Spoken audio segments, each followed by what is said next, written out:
people flocking to auto dealerships to buy cars using government money wasn't enough proof that the recession is completely over. What are you, nuts? Take a look at the cover of Newsweek magazine. It's right there. The recession is over. It's on the cover. Well, I've been waiting for a conservative organ like Newsweek to come out and say it, because we've all been thinking it, and as soon as I saw it, I could hear the collective cheer from the people standing in the unemployment lines.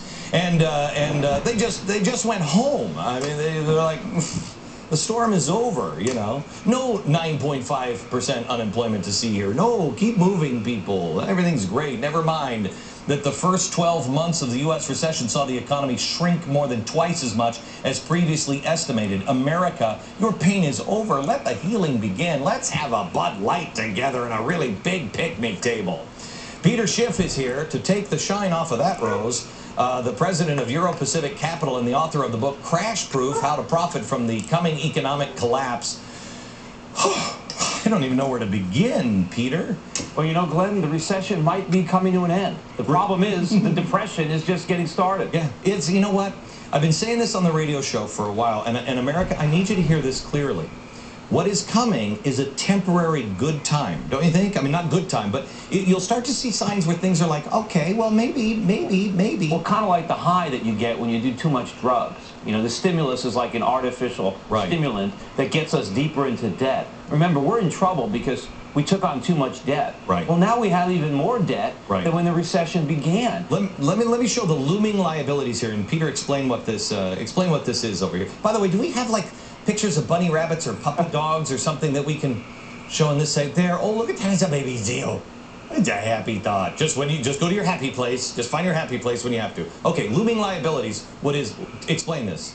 Well, I guess this is the debt as a percentage of our GDP, but that doesn't even tell the complete picture. No, I know that. I'm just saying but if you look at 07, 9, 10, and 14, yeah, it's growing. We're 110% of our debt has grown to 110%, but that doesn't include health care, that doesn't include it doesn't include the unfunded liabilities, but it also doesn't reflect the fact that so much of our GDP is phony. 70% of it is consumers spending money. Yeah. Well, where are they getting that money? They're borrowing it. Our GDP can collapse overnight, but the debt's still there. And everything that we're doing to fight the recession is making it worse. I mean, you just talked about that cash for clunkers bill. Can you think of anything more stupid than taking fully paid for cars that work and paying people to destroy them so that they can borrow more money to buy cars they can't afford? I mean, that's like destroying the pigs. You were one of the first in the nation to talk about this nightmare that was coming, and you have been ridiculed. And God bless you. You have been ridiculed for years because when the party was going on, you were like, hey, guys, maybe we should turn the lights down on the party and maybe close it up a little earlier. And you were right. You and I both know that if we stop spending, if the government stops spending, because this is all bogus now, we're toast. So what these weasels in Washington are doing is doing the same thing that they did in the former Soviet Union. You let the party go as long as you can till the transformation of this nation is ready, and then you transform it into something else. Well, maybe if we stop spending, the politicians are toast, but we're toast if we keep spending. The only way to get a real recovery going is to do the opposite of what we did to get into this mess. We have to start saving, we have to start producing, and we can't do that if the government is force-feeding more debt into the economy. Okay, Peter, somebody asked me today, they said, you know, Glenn, I know you hate all the politicians and everything else. Who do you believe in? Who do you trust? The answer is you, the American people. I mean, I don't understand how we don't get who we are.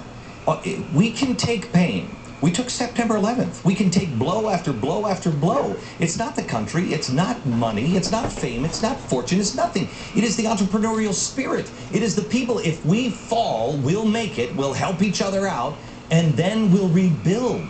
It's like the government has no confidence that we could do anything on our own. Other countries have done it. I mean, countries have had to come back from losing wars. Look at Japan and Germany after the Second World War.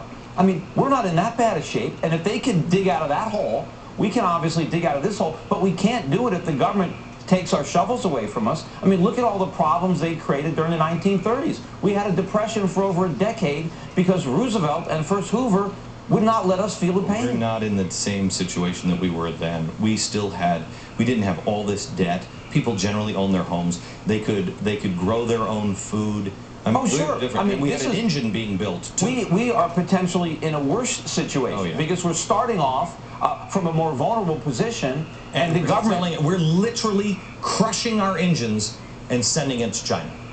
We're literally doing that. Well, exactly, with the clunkers.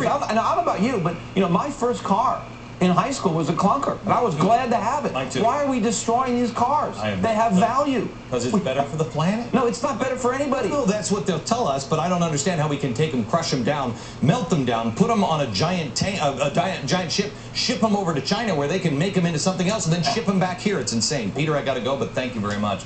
Now, you didn't elect them. You rarely hear them talk. Heck, you probably don't even know who they are, but they have a major impact on your life. They are the Federal Reserve. Should they be audited? Next.